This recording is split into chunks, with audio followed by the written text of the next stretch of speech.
Прволигашот Брера Струмица веќе е во тренежен процес за новата сезона во која клубот влегол со високи цели. 21-годишниот голман Филип Купанов и во следната сезона ќе го чува голот на Брера. Тој го продолжи договорот со струмичкиот прволигаш и веќе се наметнал на голманската позиција со одличните голмански вештини. Купанов во Брера пристигна во 2017 година, а од 2021 година е дел од првиот тим.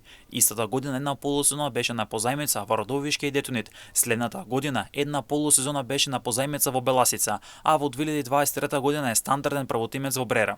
Во последната надпреварувачка сезона Купанов 4 пати беше чувар на мрежата на Брера, и тоа 2 пати во дуелот со Шкендија, гостевар и Македонија Ѓорче Петров.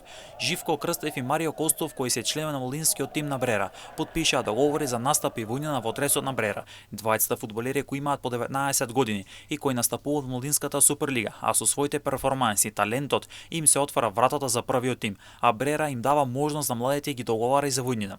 Крстев во Молдинскиот шампионат изминатата сезона постигна 30 погодици, а одлична сезона имаше и Костов. Клубот се раздели со 25-годишниот струмичанец Горан Томовски, кој остави голем белег во струмичкиот прволигаш. Томовски сега е слободен играч и кариерата ќе ја продолжи во нова средина. Томовски во 7 сезони за првиот тим на Брера реализира 113 настапи, при што постигна 3 погодици. Во последната сезона имаше 13 настапи. Во новата сезона Брера Струмец ќе атакува на првите 4 позиции на прволигашката табела и со тоа да обезбеди виза и за излез во фудбалска Европа.